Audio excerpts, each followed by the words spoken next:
sueño, Sí.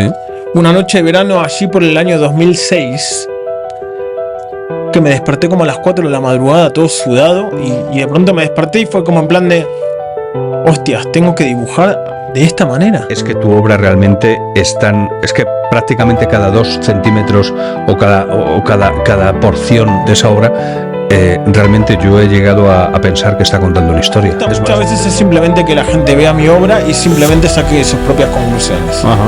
¿Sabes? Que simplemente al verlo, pum, le impacte, le genere una emoción, ya sea positiva o negativa, no importa, pero que le genere algo, ¿no? Entonces,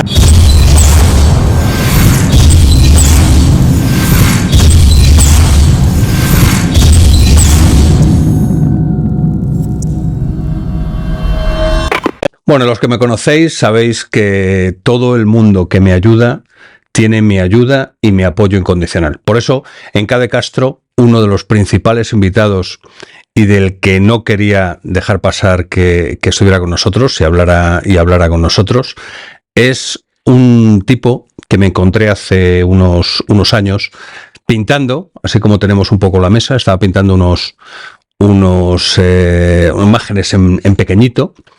Me sorprendió muchísimo, lo conocí, cogí varias de sus obras y de aquellos barros estos lodos. Joy Quintas, bienvenido, ¿cómo estás? muchas gracias. Es un placer tenerte aquí. Eres un tipo que me ayudó en un momento determinado con un tema muy concreto orientado al arte y por supuesto no puedo olvidar eso. Y como he dicho y te vuelvo a repetir, tendrás mi apoyo y me ayuda. Por eso estás aquí. Bueno, muchas gracias. Igualmente. Bueno, yo creo que es algo recíproco. Sí, ¿no? Hemos hecho algunas cosas juntos. Hemos pintado cuadros al limón, cuadros juntos, Así. que iremos sacando también para que se vea. Hace ya muchos años, donde tú tenías el mismo pelo y yo él también. Seguramente tendría él. Tendría el mismo pelo que tengo hoy. Muy bien, Joy. ¿Quién es Joy Quintas?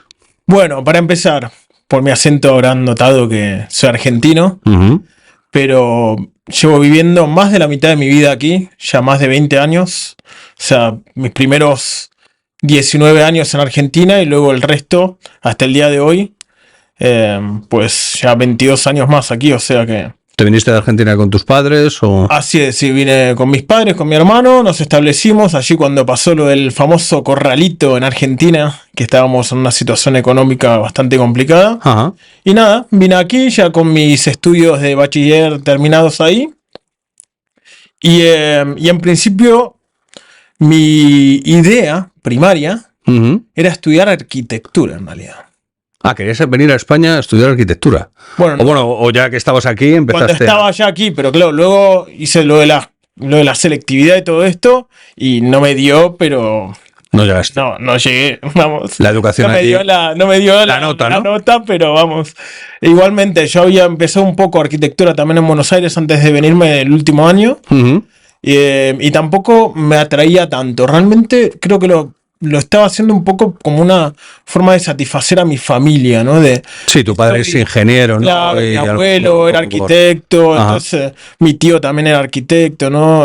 Mi tía, también tengo otra tía arquitecta, pero ella también salió más artista, por suerte. Ajá. Entonces yo me había metido con la idea de estudiar arquitectura, pero como una idea más de una carrera. Digo, con esto me puedo ganar el pan, ¿sabes? Ajá.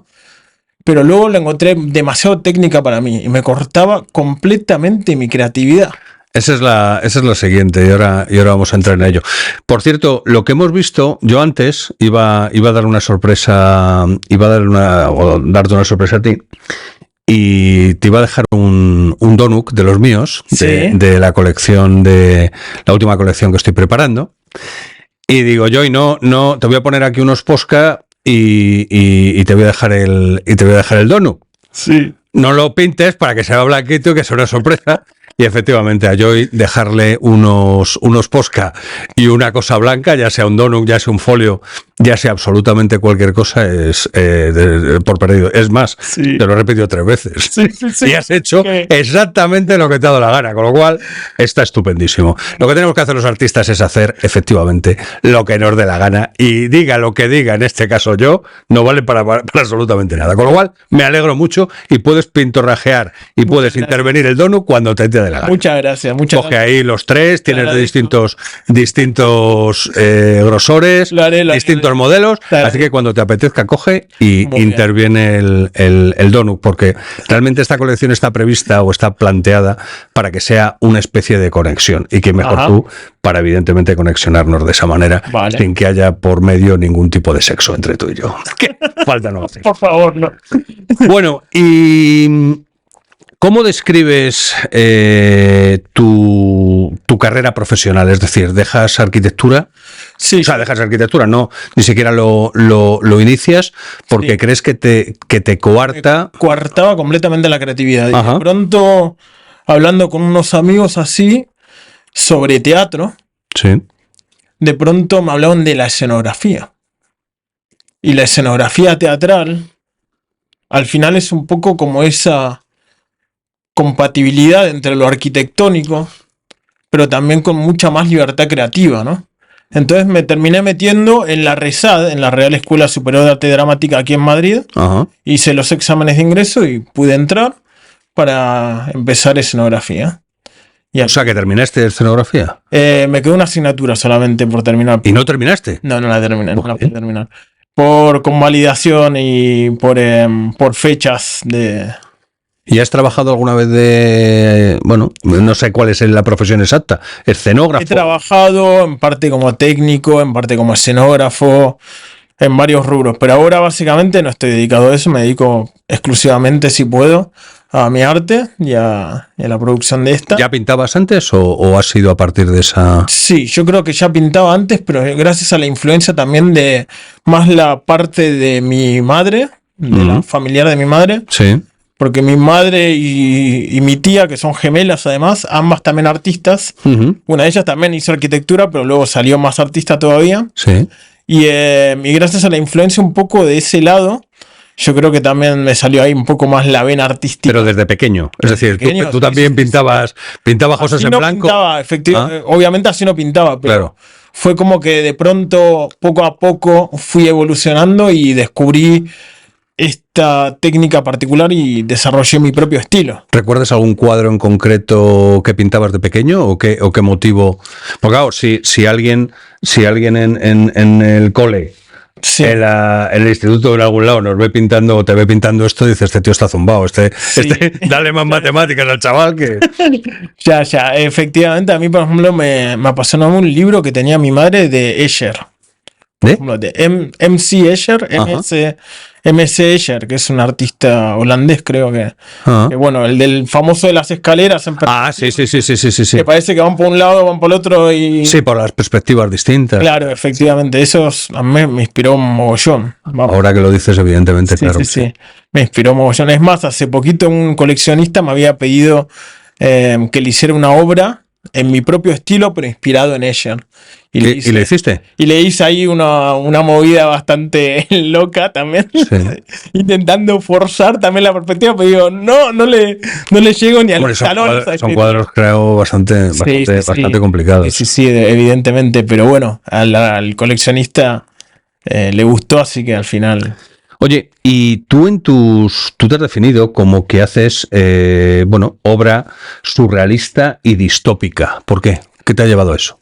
Bueno, lo de la distopía para mí es por la cuestión de que, bueno, es una idea muy personal para mí, que a lo mejor está un poco rebuscada, pero para mí es algo mío personal, ¿sabes? Explícala, pero que... Explico, pero a mí lo que me gusta muchas veces es simplemente que la gente vea mi obra y simplemente saque sus propias conclusiones.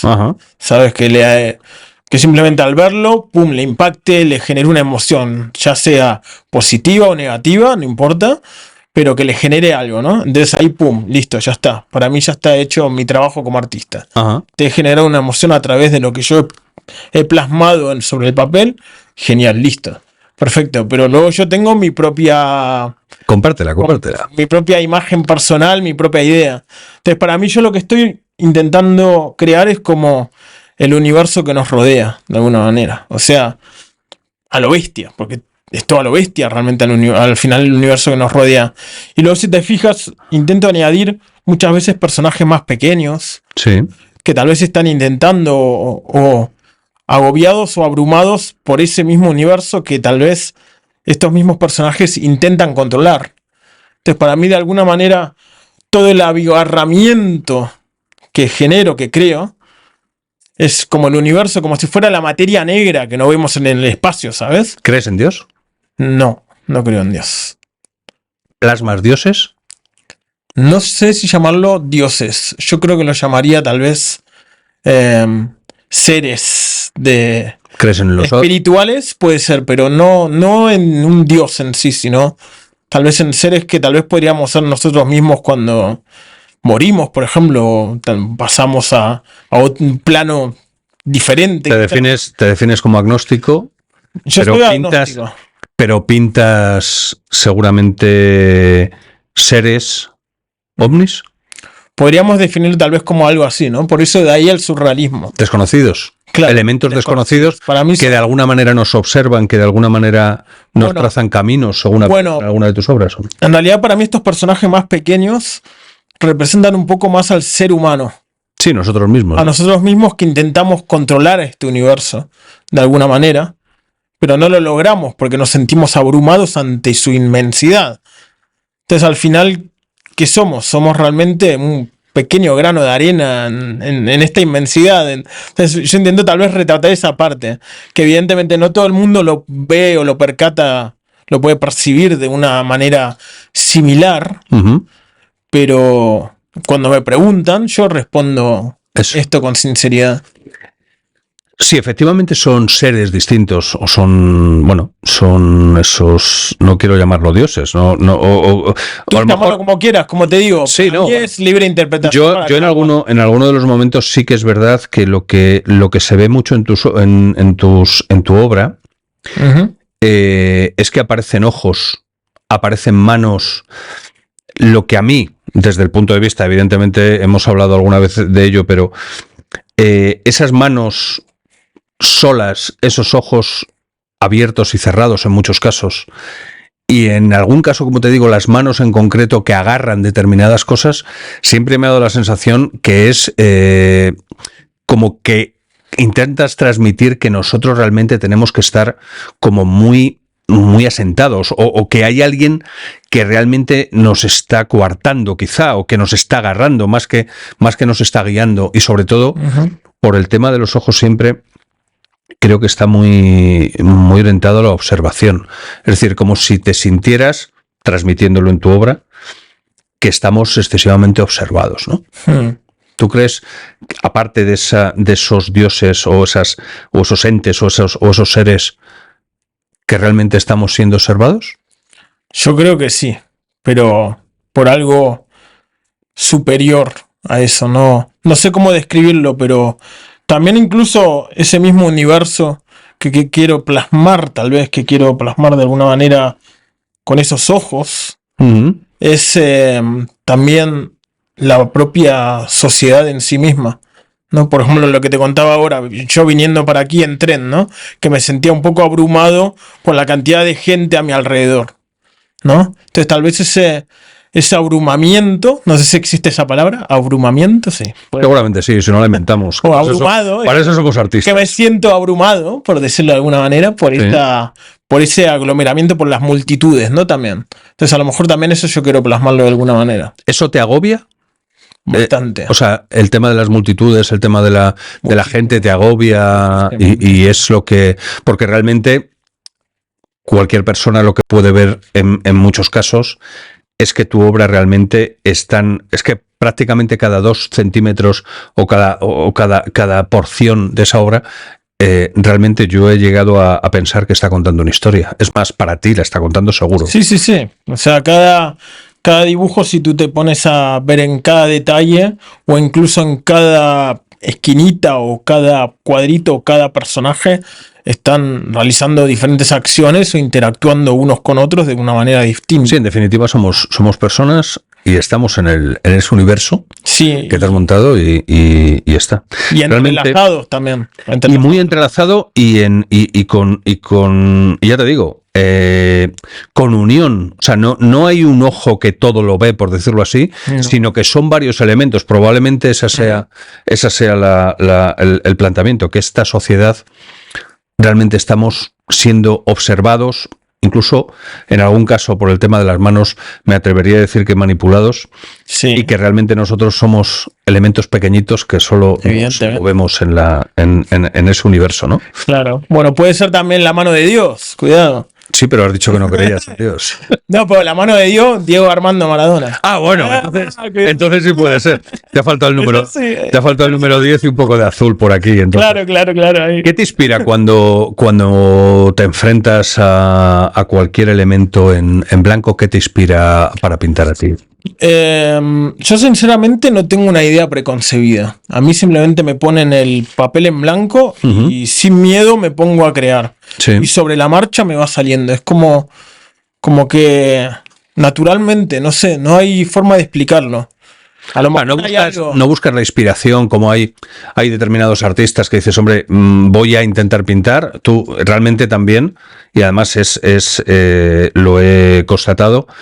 Tú tenías una especie de libretitas de papel muy chulas, tipo, unos cuadernillos que ni siquiera eran A5, que eran más pequeños, sería una 7 probablemente, sí. Una 6, y realmente te ibas en el metro y estabas constantemente, claro. Me atrevería a decir hasta de forma compulsiva pintando, ¿no? Ahora mismo, mientras venía hacia aquí, justamente estaba con mi libretita. ¿Con esas libretas? En el bolsillo de la cazadora, pues dibujando, la saqué y ahí.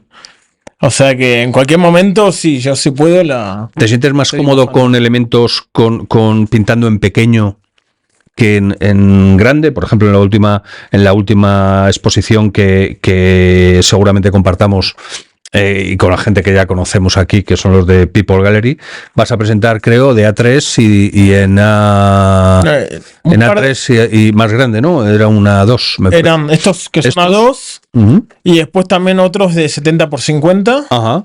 Y luego en la página web de la galería planté también varios de las libretitas más pequeñas, así A6. Y algunos de otros tamaños un poquito más grandes, que tal vez es como una 5 o algo así. Yo me acuerdo que te compré, además fueron tres pequeñitos que luego los enmarqué con muchísimo aire al lado. Sí. Es decir, era una enmarcación como muy, muy purista, porque ya la hostia que te daba directamente el dibujito en pequeño era suficiente, ¿no? Sí, así es. Igual necesitan un poco más de aire alrededor. Bueno,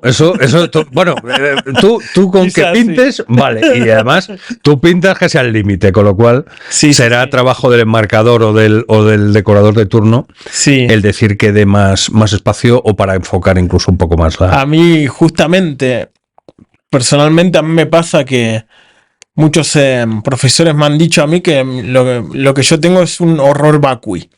Coño. Horror vacui es el miedo al vacío, ¿no? Es un concepto que creo que viene del barroco, de todo esto tan abierto. Horror vacui. Todo creo que es un concepto, obviamente es una palabra latina, ¿no? Sí. Pero es como miedo al vacío. Y creo que es un concepto que viene del barroco, de toda la decoración barroca tan abigarrada, tan ajuntada, que te satura a veces, ¿no? Entonces yo creo que me pasa a mí eso también. Que me enfrento al papel y por lo menos yo ahora veo esto aquí. Para no tener, tú pinta tranquilamente. Es que de verdad, pero yo aquí es que... ¿sabes? O sea, que realmente los espacios en blanco lo que hay que hacer es rellenarlos, claro. Pero para mí yo lo veo así en blanco y es como, dame algo que lo tengo que ¿Eres rellenar. Desordenado en tu casa, por ejemplo? ¿Eres desordenado? Digamos que semi-desordenado. No, pero no me vale eso de, no, soy un desordenado, pero sé dónde están las cosas. Te quiero decir, sí. Te quitas una camisa y la tiras encima de una, o la guardas en el armario. No, la dejo, por ejemplo, arriba de la silla. Efectivamente, vale, ya sé. ¿Sabes? Y así, ¿no? Y digo, esto y ya, mañana vale. Efectivamente, luego ya ir al abrigo. Vale. Esto vale, listo, sí, perfecto. En ese concepto sí estoy ahí un poco más desordenado, quizás. Estás en ello. Oye, eres autodidacta también, ¿no? Bueno, obviamente... ¿O te has dejado influir, bueno, aparte de lo que has comentado antes, ¿has aprendido solo? Bueno, evidentemente en la universidad, estudiando escenografía, tenía asignaturas de dibujo artístico. Ajá. Luego también una temporada me hice socio del Círculo de Bellas Artes e iba a pintar modelo en vivo también. O después también me apunté a otra escuela de arte en la que hice escultura y grabado también, pero por mi cuenta propia. Sí. Esto ya te estoy hablando hace casi como 9 años o así. Ajá. Y eso obviamente me ayudó, pero también en la universidad misma ya también creo que desarrollé justamente este estilo. Y que un profesor, por ejemplo, yo he hablado en alguna ocasión de profesores de Bellas Artes y de profesores que realmente su función era explicarnos o hacernos entender lo que otros habían hecho. Sí. Los profesores cuando veían tu obra, ¿qué decían? Aparte de suspenderte, supongo. Bueno, a mí particularmente lo que me pasó es que los primeros años realmente no dibujaba de esta manera. Ajá. Dibujaba algo bastante más académico, quizás. Mucho más académico. Y tampoco tan bien como a estos profesores les gustaría. Claro. Porque al final es muy como una cosa personal, ¿no? Muy personal. Claro, tienes que pintar la cara de unos rasgos determinados utilizando las estructuras. Era todo, como te digo, muy académico, muy rollo técnico, ¿no? Ya. Entonces yo después aprendí eso y hice la ingeniería inversa, ¿no? Muy bien. Por decirlo de alguna manera. Sí. Pero también me acuerdo que este estilo realmente, aunque parezca muy loco la forma que te lo digo, como cómo me vino, me vino a mí durante un sueño. Justamente un sueño de una noche de verano, parece Shakespeare. Uno solo. Me vino un sueño. Un hito en concreto, ¿no? Me vino un sueño. Sí. Una noche de verano allí por el año 2006. Que me desperté como a las 4 de la madrugada, todo sudado. Y de pronto me desperté y fue como en plan de... Hostias, tengo que dibujar de esta manera. Y ahí a las 4 de la mañana pillé un papel, un boli y me puse a dibujar. Y lo primero que me salió, me acuerdo perfectamente... Obviamente hay una evolución hasta el día de hoy, pero lo primero que dibujé, un poco siguiendo esta tendencia, fue un minotauro. Ajá. Curiosamente, no sé por qué. Un minotauro, pero... Sí. Y luego no he vuelto a ver... O sí, no lo sé. No lo volví a dibujar, ahora que lo mencionas. No lo volví a dibujar. Pero curiosamente fue un minotauro. A lo mejor ¿Era una pesadilla o era un sueño? No, era un sueño como si fuera una epifanía, no sé cómo explicarlo, ¿sabes? Aunque no crea en Dios, pero... No, bueno, claro. Pues yo creo que también, de alguna manera, fue como la acumulación de conocimientos de la universidad, que de pronto se me acumularon en la mente y de alguna manera tuvieron que salir como si fuera un Big Bang que estalla, ¿sabes? ¡Pum! Y tuvo que salir de alguna manera. O a lo mejor romper esas ataduras en las que creías que estabas, ¿no? Probablemente también, en esas ataduras un poco más académicas y técnicas. Que después al final me llevaron justamente a hoy en día también a hacer ciertos trabajos teatrales, justamente. Pero en un nivel... ¿Has seguido? O sea, ¿sigues trabajando o has hecho algo más a nivel teatral o qué? Por supuesto, sí. Pero ya a un nivel mucho más underground, ¿no? El teatro underground, un poco más.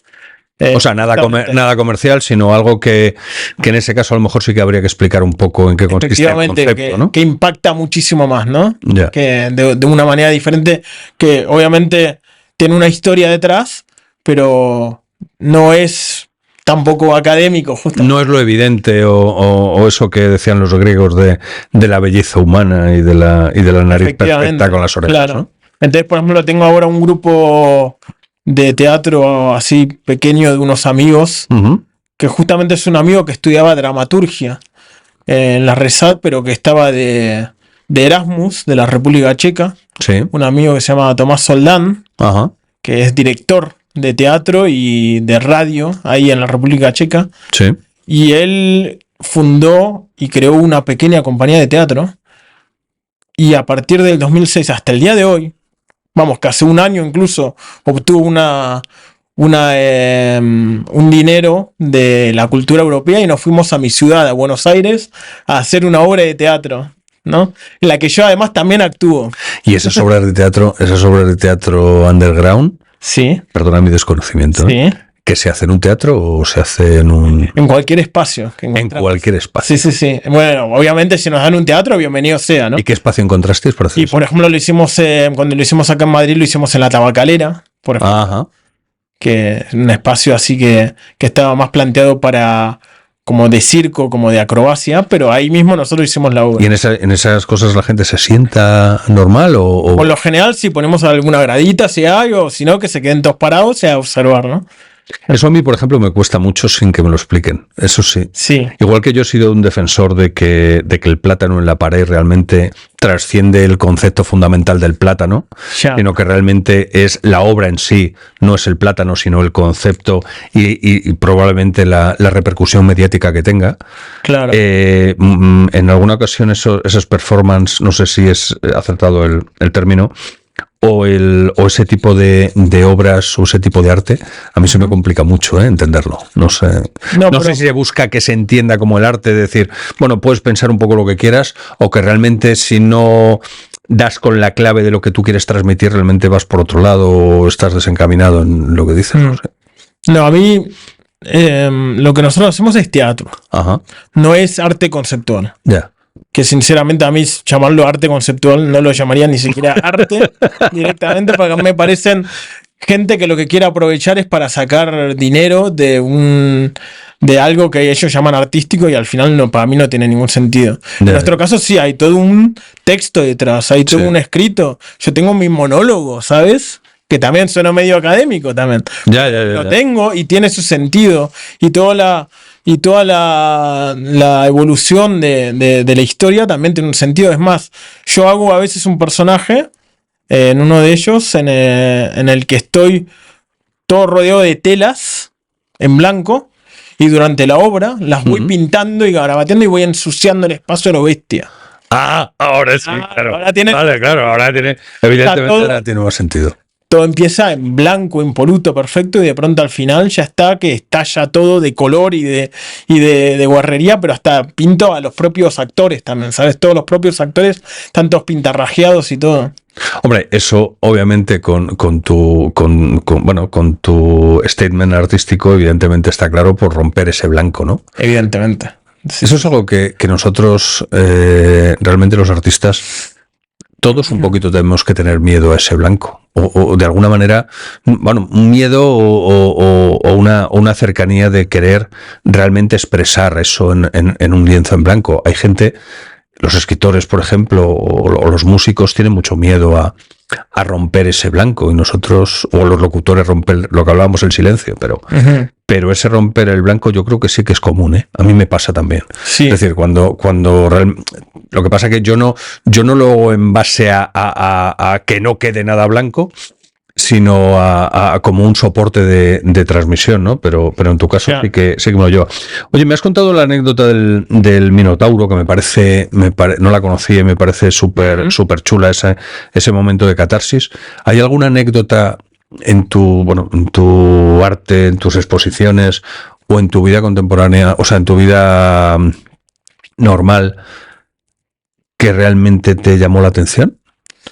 Es decir, alguna cosa o que te hayan dicho, o por qué, o bueno, en los procesos habitualmente creativos que tienes. Pues justamente a mí me pasó una vez dos experiencias, una más positiva, otra más negativa. Pero aún así también la abrazo. La asumiste, sí. Claro, la asumo. Por ejemplo, un tío se me planteó así de pronto frente a una obra mía, que además creo que era una de las exposiciones que hicimos juntos en Malasaña.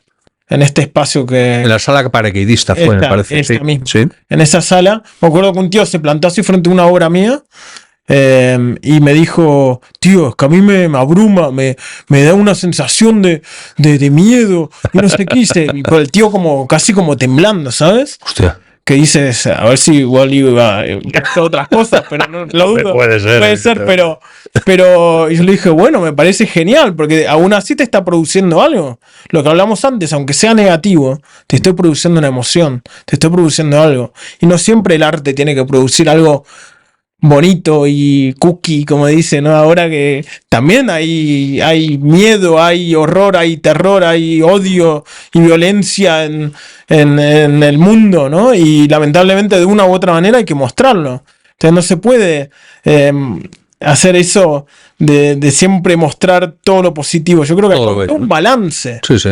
Porque al final, como seres humanos, también tenemos todas esas emociones dentro nuestro.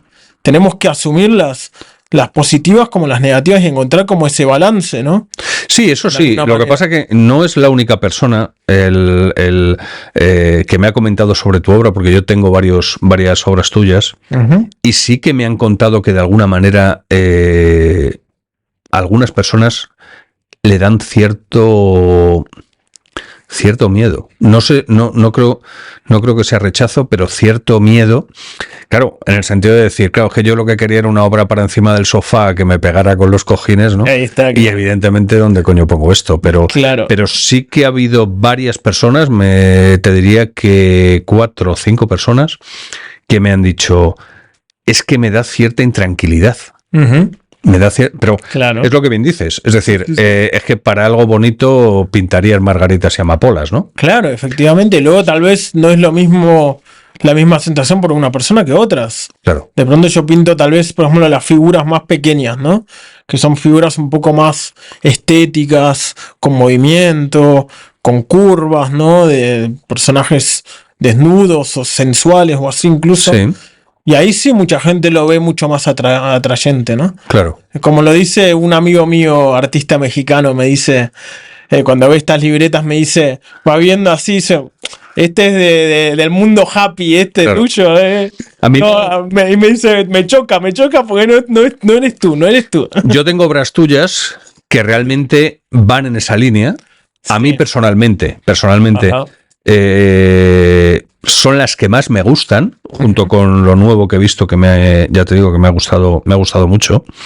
Pero sí que es verdad que en algún caso creo que los demonios vienen muy cabrones, según lo haces, y creo que son demasiado impactantes. Pero como bien dices, tu mensaje y tu forma de expresión, creo que aunque sea simplemente que te da intranquilidad, que te da miedo o que realmente te espanta, lo has conseguido, que no es poco, Hay gente, no estamos hablando de como te digo, de un cuadro que vaya a ser colocado solamente con un elemento o con un objetivo de decoración, sino que realmente lo que haces como artista es transmitir algo. Y realmente yo creo que aunque sea con ese tipo de cosas, lo consigues.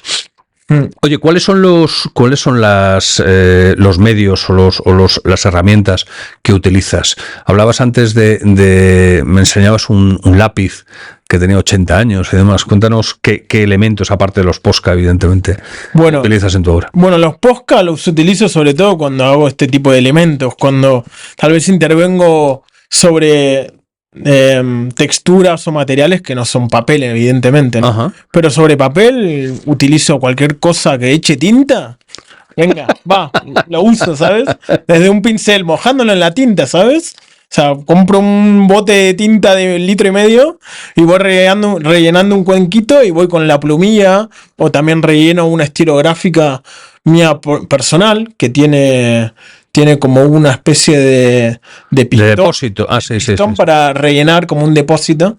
O sea que realmente cualquier cosa que tire tinta te vale, ¿no? Sí, lo que comentabas del lápiz, y también a veces intento utilizar el lápiz, pero para dar alguna sombrita. Yo muchas veces ni siquiera empiezo con una idea preconcebida, dibujándola primero en lápiz y luego haciendo el detalle, sino que voy directamente con toda la tinta, entinto directamente. ¿Sabes? Y luego voy buscando. Ajá. Lo que sí también a veces utilizo es acuarelas o otro tipo de colores. Para color.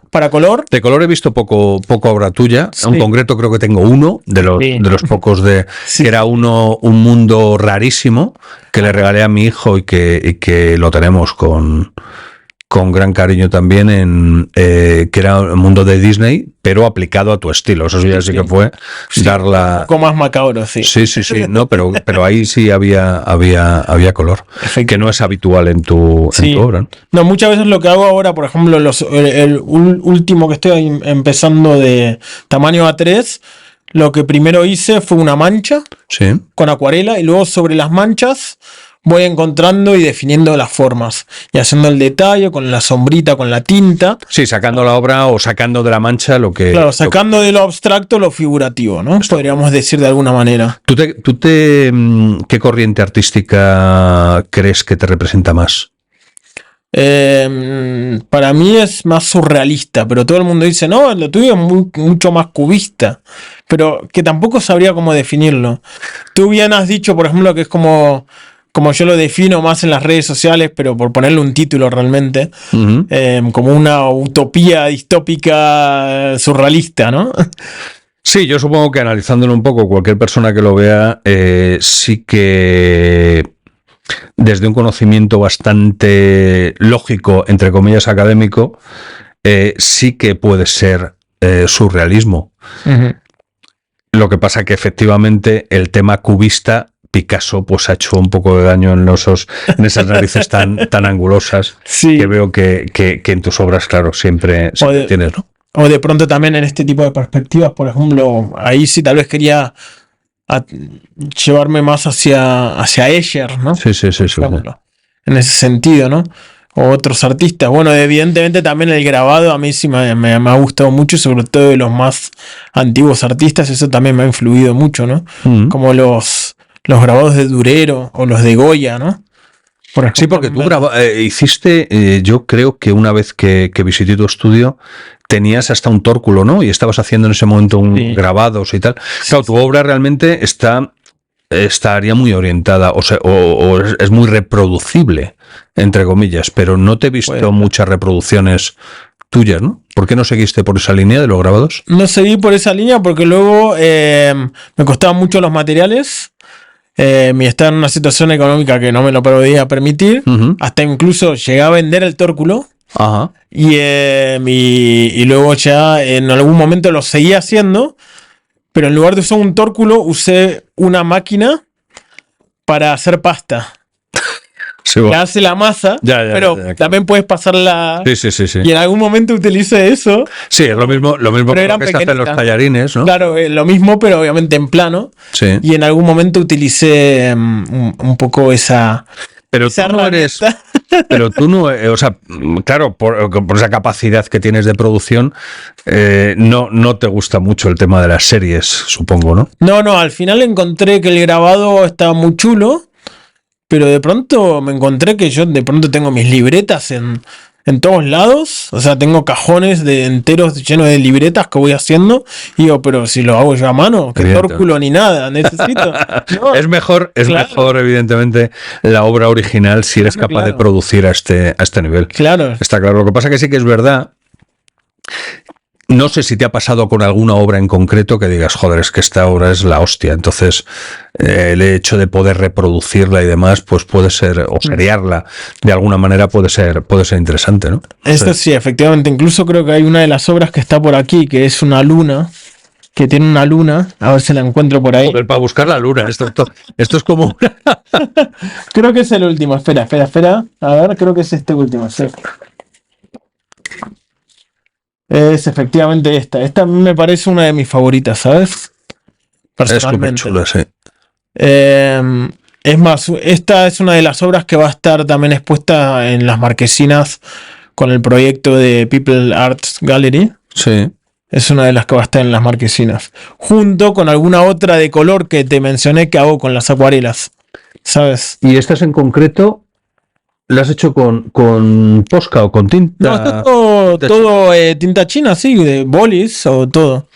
Es que realmente, bueno, luego lo vamos a poner en post-pro para que se vea bien, pero es que, como decía y me reitero, es que en cada centímetro hay una historia contada. Efectivamente.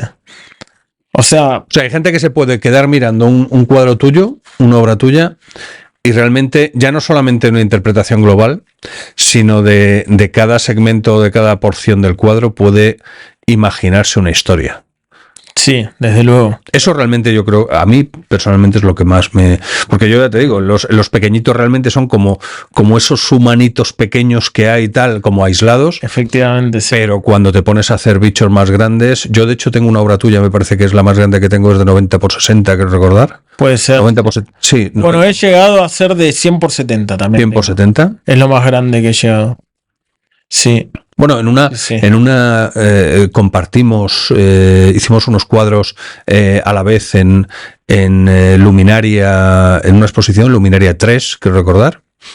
Y ahí lo que hacía yo es intervenirlos con café, sobre todo los cuadros. Así es. Y luego los terminabas tú, y por supuesto los tengo guardados y los sigo manteniendo, obviamente. Sí.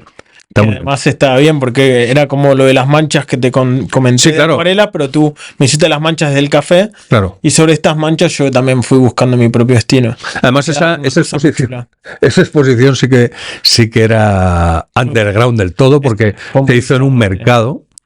Lo hacía en Luminaria, la organización lo hizo en un mercado, creo recordar que era el de Usera.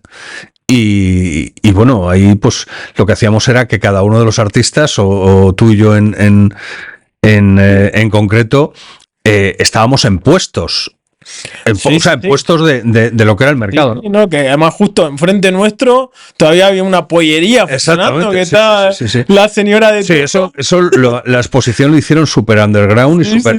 A mí, que realmente en ese caso pues soy un poco más purista y que tiene que estar todo un poco más chulo y tal, la verdad que me sorprendió tanto que admití, o sea, que quise ir y que efectivamente fui, y tuvo un gran éxito, porque era además era una muestra internacional, había artistas, bajo mi punto de vista, con una obra interesante, sí. Exactamente, interesante, iba a decir, para mí en muchos casos rara, pero bueno, yo de hecho estuve contigo en un puesto que nos pusieron unos espejos encima y se veían reflejadas las obras y tal. Y las quedó muy chulo. En el techo y con los mostradores se reflejaban los espejos. Sí, como las pescaderías. Quedaba muy guapo.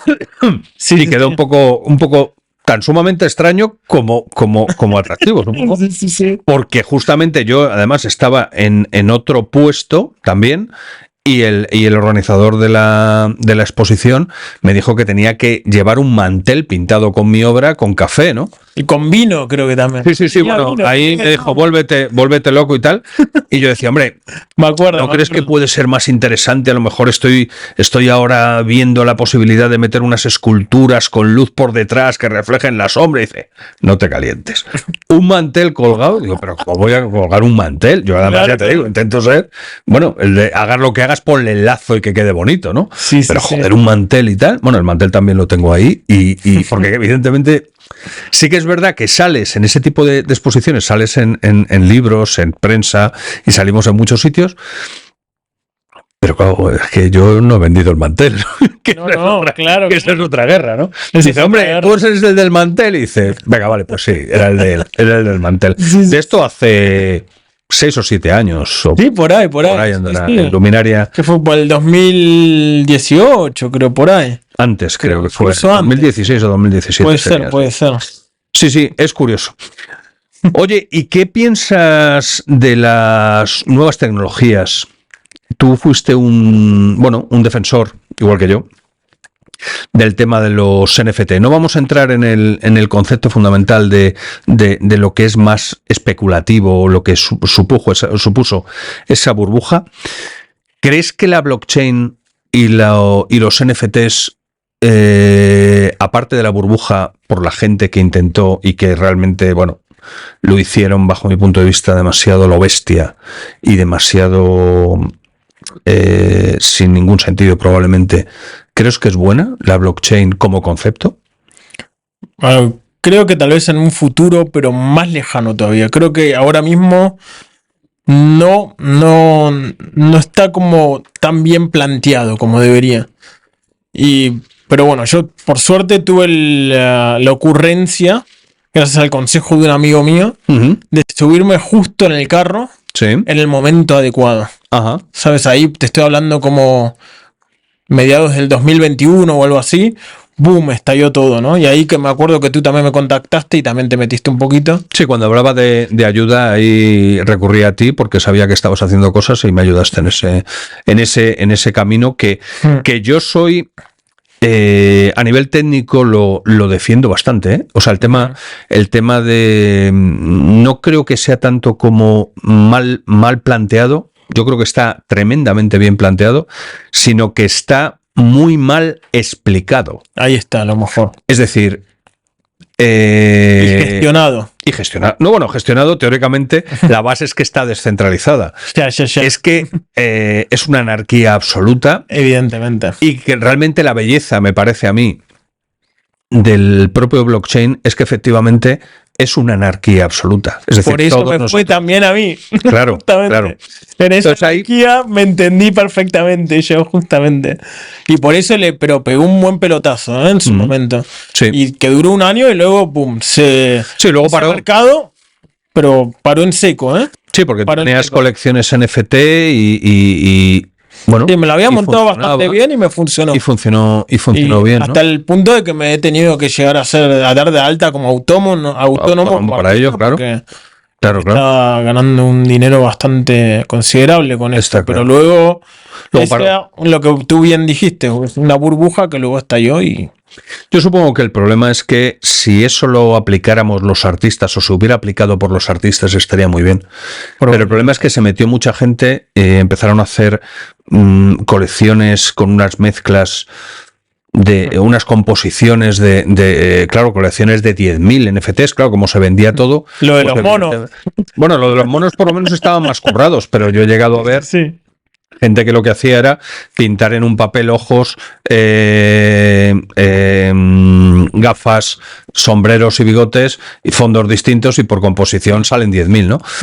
Pues yo creo que ahí se fue un poco la mano. Y un arte muy pixelado también. Era eso, sí, bueno, me acuerdo. Sí, bueno, el pixel art realmente era un tema también que estaba muy sobre ese concepto de underground, ¿no? Me parece, en ese sentido sí defiendo más la tecnología, pero...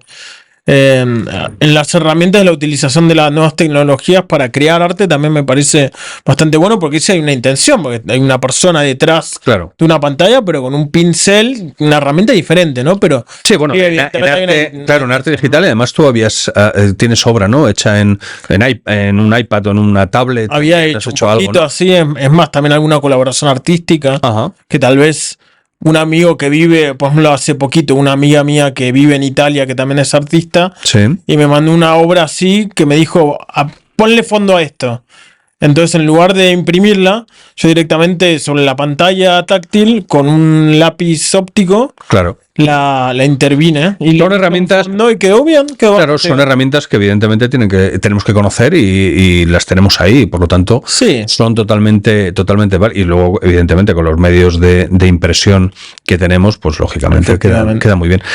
Pues es que te preguntaba el tema de la blockchain. Pronto vendrá acá de Castro un artista que está implementando sistemas basados en la blockchain, realmente, con un sello.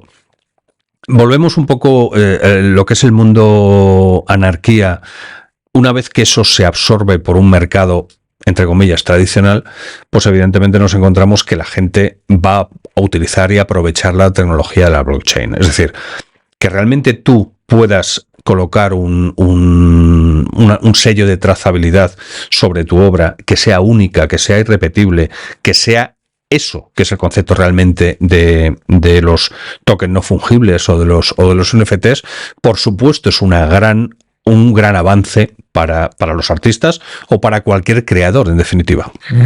Y ahora, avalado por el Casa de la Moneda, han creado un sello que realmente está basado en lo que nosotros ya hacíamos en su momento, que era un NFT, que está basada en la blockchain, es decir, en contratos inteligentes, en smart contract y en todo el tinglado, pero que sirve como medio de certificación de una obra para el artista. O sea que realmente eso sí que se va a hacer, seguir desarrollando. Lo que no tengo tan claro es que se siga desarrollando esas colecciones de 10.000 unidades y que se cree esa palabra que le gustaba tanto, que nos gustaba tanto, que era el FOMO, hype y toda la parafernalia que se creaba, y que todos los artistas que surgieron o que todos los elementos que surgieron a partir de ahí, los artistas no eran tales, sino, bueno, gente que realmente aprovechó, como dices, un momento y una circunstancia, ¿no? Yo también me monté bastante en ese carro, un poco desde la ignorancia. O sea, tenía los conceptos básicos que me había explicado mi amigo para subirme a eso. Sí. Y lo apliqué, y después como artista, obviamente lo apliqué sin tener un conocimiento tan profundo del concepto. Claro. Yo vi que ganaba dinero con eso y dije, bueno, mira, me gano el pan con mi pasión, con lo que me gusta, y ya está. Eso hubiera estado. No lo veía de otra manera, ¿no? Yo creo que si eso solamente se hubiera vinculado, como creo que se tiene que seguir haciendo, Sí. Los artistas realmente como un medio de certificado o certificar tu obra, que haya un seguimiento, tener ciertas regalías por cada vez que se vende ese cuadro, el concepto creo que es tremendo y está muy bien. Sí. El único problema es que yo creo que la gente se le fue un poco la mano. O sea, eso está clarísimo. En exceso, probablemente. Eso está clarísimo. Pero bueno, es lo que hay. Oye, ¿te has enfrentado alguna vez a hacer algo con la inteligencia artificial? No, en absoluto. Nada. No. Para mí... ¿No utilizas ningún programa de inteligencia artificial? No. Como mucho le he preguntado cosas. Al ChatGPT. Sí, como mucho, pero nada más. A mí, sinceramente, el concepto de arte creado por la inteligencia artificial no tiene alma. Para mí no tiene alma, no tiene sentido. Porque no le veo la intención detrás. Es como... Realmente, el creador que fue una persona que creó un algoritmo para que esa inteligencia aprenda y desarrolle conciencia propia. Que al final es lo que estamos creando, según un amigo mío que sabe más de estas cosas, me dijo, lo que hemos nosotros creado realmente no es la inteligencia artificial en sí, sino el algoritmo para que esta herramienta aprenda y sea consciente y evolucione según el conocimiento, o sea, como un ser humano. Entonces me decía, vamos a terminar llegando a ser nosotros los segundos en inteligencia en el mundo, detrás de la inteligencia artificial. Entonces yo creo que el concepto de arte yo solamente lo puedo asociar en el concepto de la mentalidad humana. No lo puedo sacar de ahí. Vamos a hacer un trato tuyo. Vale. En menos de 2 semanas. Sí. 2 semanas, no te pido más. Quiero que veas con atención un vídeo, un curso, de una serie de cursos que estoy planteando.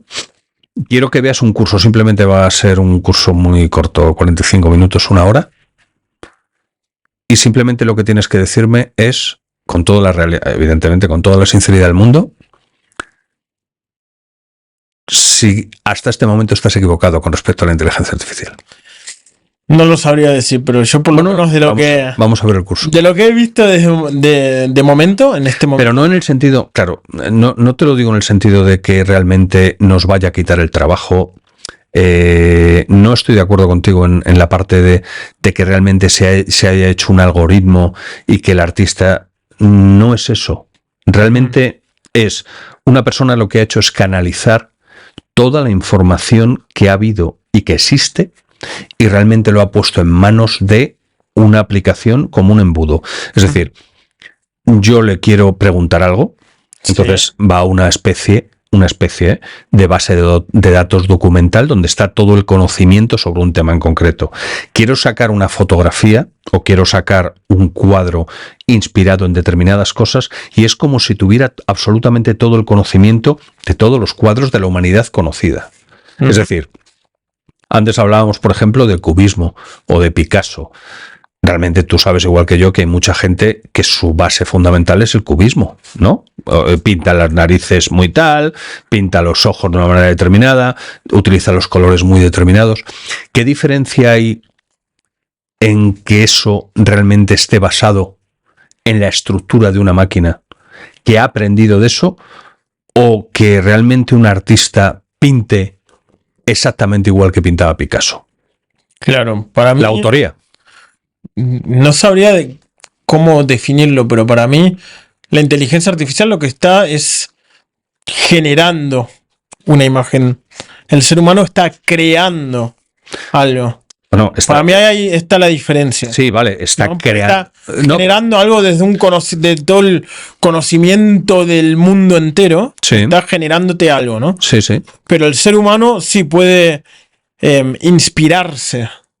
Cosa que para mí la inteligencia artificial no. Pero la inteligencia artificial no es que realmente tú le des un botón y te genere una foto, ¿vale? La inteligencia artificial tiene que estar basada en unas indicaciones humanas que nosotros le planteamos. Es decir, no, que yo sepa, no existe ninguna... A ver, evidentemente hay métodos, pero eso no es por inteligencia artificial, hablando de Midjourney o Leonardo o el que sea, ¿no? No es que le des un botón y empiecen a salir imágenes y que digas, ¡ay, esas imágenes las he hecho yo! Igual que tú utilizas un boli, sí, utilizas un lápiz o igual que utilizas un lienzo para transmitir o para crear una imagen, ¿no es totalmente lícito el hecho de utilizar una serie de instrucciones textuales para crear una obra? Es decir, ¿no ves que un lápiz o un rotulador, en definitiva, es la misma herramienta que yo poder darle unas indicaciones a un algoritmo para que me genere una obra? Para mí no. ¿No? Para mí no, porque al ser humano sí le puedo ver el alma, puedo ver que está creando, está trabajando. Cuando me ves a mí escribir un prompt, ¿no ves el alma? ¿Un prompt qué es? Bueno, un prompt son unas instrucciones que yo le pongo. Quiero un cuadro con una inspiración determinada, con un color determinado, que represente algo, ¿no? No, para mí no hay alma. No hay alma. Para mí es... Ahí es un gilipollas. No. Un informático que está ahí poniendo gilipolleces. No, para mí yo quiero ver el proceso también creativo. Quiero ver cómo esa persona está trabajando para llegar a algo, ¿sabes? Lo ves mediante, ¿no? O sea, ves la necesidad entonces de que sea más de que sea algo más artesano, ¿no? De que sea más... Efectivamente, yo creo que está más en la parte más analógica de la cuestión artística, más que de esto de generar imágenes, entre comillas, a voleo. Sí, para mí la inteligencia artificial, yo lo que quiero justamente es que me lave los platos, que me lave la casa, que me limpie la casa, que me planche la ropa mientras yo estoy creando arte. Oye, y si hubiera una inteligencia artificial que fuera crítico con tu obra, ¿te gustaría? Pues, pero una crítica real, es decir, claro, todo el mundo dice, es que ChatGPT es que realmente es como muy pelota y tal, porque lo haces mal. No, es que no me da lo que quiero, es que lo haces mal. Es que las imágenes que aparecen no son las que... es que lo haces mal. Es decir, ¿a ti no te gustaría tener un crítico de arte en tu habitación? En tu habitación, en tu despacho, en tu estudio, vamos. No en tu habitación metido en la cama, me refiero. Pero ¿no te gustaría que de alguna manera tuvieras una visión mucho más global de una obra tuya? Sí, pero para eso recurro, por ejemplo, a un profesor que me dio clases en la universidad, ¿sabes? Podría decir que uno, efectivamente, de 5. ¿Y no crees que solamente recurrir a una persona para que critique tu obra puede ser muy sesgado? También puede ser, sí, pero también me abrazaría la opinión del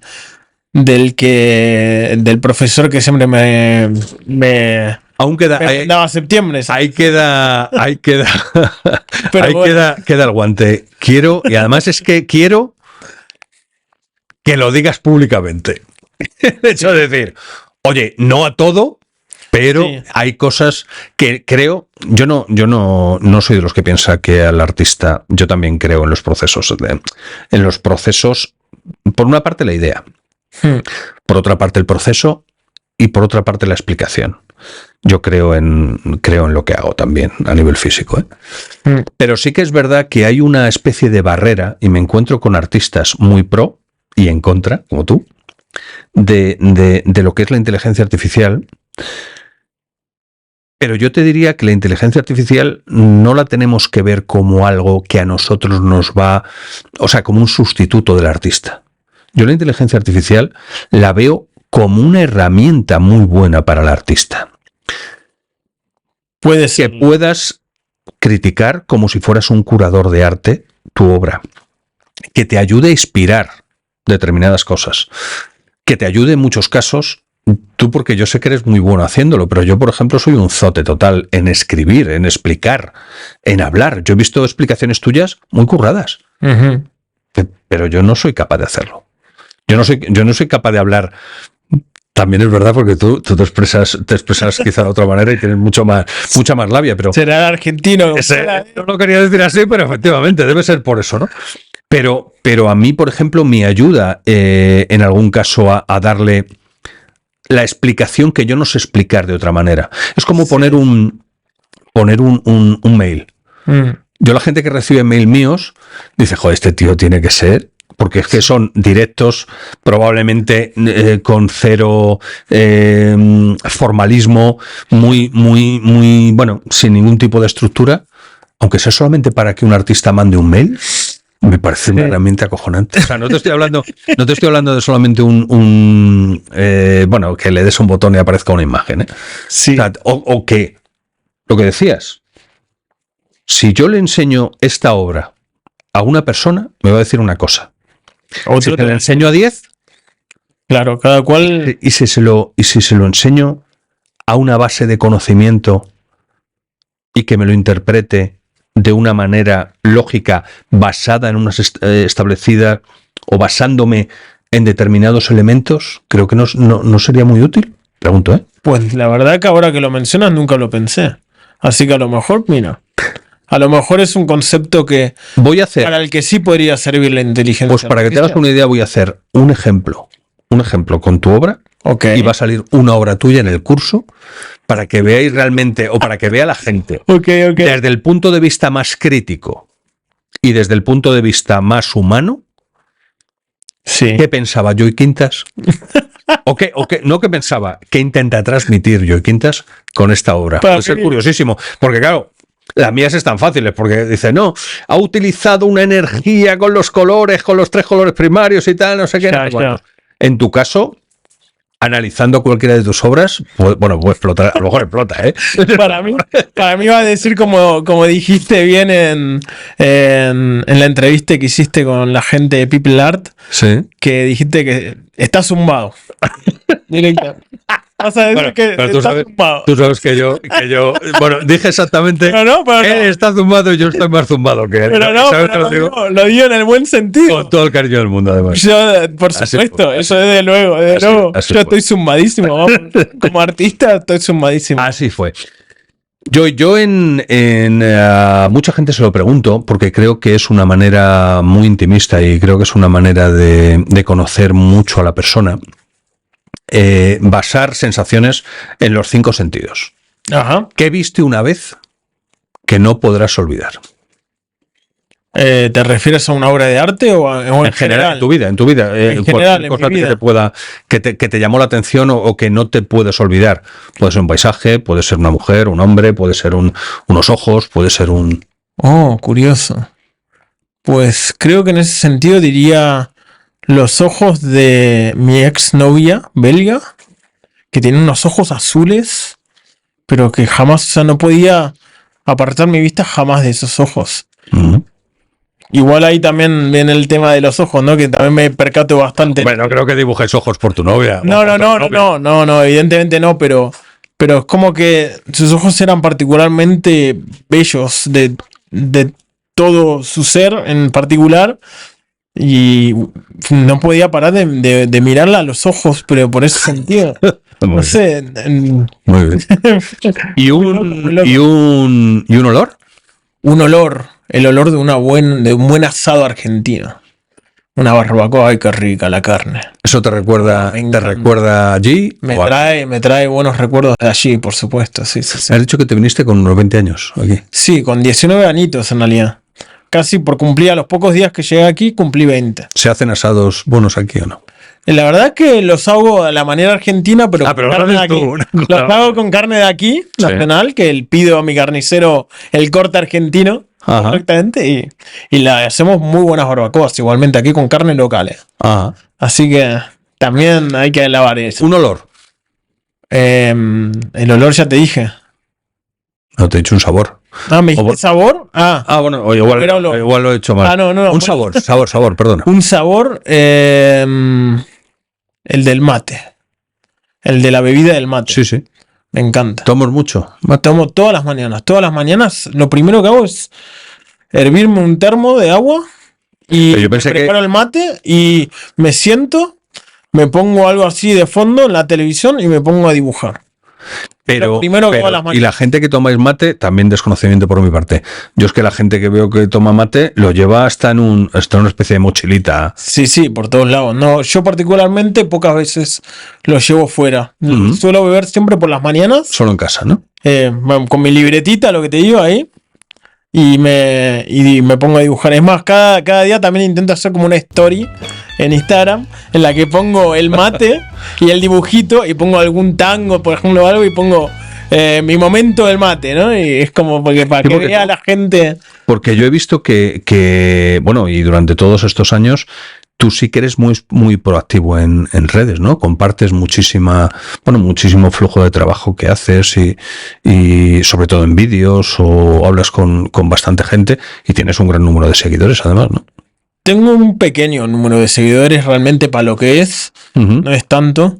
Claro. Pero, y luego la verdad que al final los que interactúan son poquitos, no son tantos al final, Te siguen por seguir y a lo mejor ni te prestan atención. Claro. Pero yo sí, siempre estoy intentando compartir todo mi proceso creativo, todo lo que hay detrás, la nueva obra que voy creando. Y así poco a poco también muchas veces es como llego a los posibles coleccionistas de mi obra, justamente, ¿no? Claro. Por Instagram, sobre todo por Instagram. Es que creo que es la mejor herramienta personalmente a mí como artista, porque es puramente visual. Más que TikTok o bueno. Muchísimo más. TikTok lo probé en su momento y no me gustó. Lo vi tan lleno de porquería, sinceramente, que dije esto no es para mí. El Instagram también, desde luego, tiene sus pros y contras, pero a mí como herramienta de artística, para mostrar de difusión de mi proceso creativo y de mis obras, me ha servido mucho para llegar al potencial coleccionista. Es más, por ahí mismo es donde más me contacta la gente para comprarme obras, justamente. ¿Qué oíste o qué sonido recuerdas o qué te inspira o qué sonido no puedes olvidar? El sonido de mi gata ronroneando. Me gusta mucho, porque tal vez yo estoy ahí dibujando, pintando, y tal vez a veces ella se sube a mi regazo y se me queda así mirando y se me queda ronroneando, y yo, claro, me veo como secuestrado, entre comillas, por ella, y tengo que estar así, como con las piernas así rejuntadas y dibujando, y la tía frotándose contra mí y ronroneando, y es como un sonido como súper relajante, súper tranquilito, que a mí me encanta. Es curioso que hay muchos artistas cuando tienen gatos o tenéis gatos, los gatos, no sé si es por cercanía al artista, pero yo he visto, no en tu caso, pero por ejemplo Macarena, que también estuvo en una de estas charlas, y Macarena, su gata estaba por encima, con mucho cuidado de no pisar las cosas de acuarela y tal, pero los gatos son curiosos, claro. Muy curiosos. Para eso. Yo además, los gatos no les tengo no me gusta mucho. Ya. En lo que es el plano artístico sí que es verdad. Incluso decía, por lo mismo que dices tú, que se queda hasta mirando o apreciando las cosas, ¿no? Pero totalmente. A mí la mía también a veces se sube y se queda así acurrucada, aquí a un costadito, mirando, observando y cerrando los ojos de vez en cuando, y la adoro. Además es una gatita que rescaté de la calle, que estaba viviendo en la calle donde vivo. Estará agradecida entonces. Hace un año. Además una bolita negra, es toda negra. Toda negra, o sea, justo, ¿no? Para mi arte, un gato negro pega perfecto. Hombre, totalmente. Y si se puede decir, ¿qué tocaste que no puedes olvidar? Uy, una textura. Oh, esa es difícil, Esa es difícil, pero yo creo que me gusta mucho la textura de la arena. ¿De la arena? De la arena, cuando la tocas, simplemente incluso en obras de arte. También, no sé, es como algo rugoso que raspe. Sí. Pero cuando lo tocas como con suavidad, Pero tú no tienes ninguna obra con textura, ¿no? He probado, tal vez que de pronto mi padre estaba haciendo alguna chapucía en casa. Sí. Dice, oye, me sobra este yeso, no sé qué. Vamos a hacer algo. Y probé así de hacer algún rollo así tipo tapies, por ejemplo. Sí. Y alguna cosa así chulita me ha quedado, ¿eh? Y la verdad que luego mola también como pasar la mano, ¿no? Y sentir la textura y dices, hostia. Textura de distintas cosas. Qué guapo. Yo creo que a ti también seguramente te habrá pasado muchísimo. Sí, el tema de las texturas. Yo hace algún tiempo ya que no hago tanto como antes, tan bestia, pero sí que las texturas, y sobre todo, yo lo que sí que me fijo bastante es en la sombra que produce, aunque sea una textura tenue, el elemento, ¿no? Totalmente. Sí. Mola mucho eso. A mí me encanta. Bueno, Joy, pues estamos acabando. Okay. Y como siempre me quedo con distintos titulares. Uh-huh. Me quedo con que realmente tus mundos están basados en universos y que nosotros solamente somos elementos que supongo que vienen y van en ese universo, que estamos de alguna manera observados, amarrados o incluso de alguna manera motivados por lo que nos rodea o por algunos elementos que nos rodean. Incluso diría que fluimos a través de estos universos de una u otra manera, ¿no? También, no solamente que estamos... Seguro que sí, claro, estamos aquí de paso, pero... Estamos atrapados y fluyendo, pero sí, yo creo que por ahí van un poco todo el concepto. Uh-huh. Que luego lo que te digo, para mí está completamente abierta la interpretación que hagamos, claro. A mí sinceramente no me gusta nada tener que explicar una obra cuando estoy en una galería, por ejemplo, o algo y te dicen, ¿qué quieres explicar con tu obra? Y digo... Y bueno, te suelto el discursito, vale, venga. Sí, porque la gente quiere, evidentemente, por lo menos, ver tu visión. Eso. No, quieren ver mi visión, pero siempre yo digo, por favor, mírala tú y luego sacas tus propias conclusiones desde tu perspectiva, tu cultura, tu religión, lo que quieras llamarlo, desde tu mentalidad propia y personal, ¿no? Pues me quedo con eso y me quedo también con el reto de intentar convencerte de que la inteligencia artificial a los artistas nos va a ser muy bueno. Creo que voy a intentar conseguirlo y devolverte, vale, aunque sea mínimamente lo que en ese momento, como una cierta esperanza, me ayudaste a ello. Ha sido un placer, como siempre, amigo, hablar contigo y compartir este rato. Muchísimas gracias. Igualmente. Sus obras son reflejos de noches sin final, de cafés amargos, de un Madrid visceral.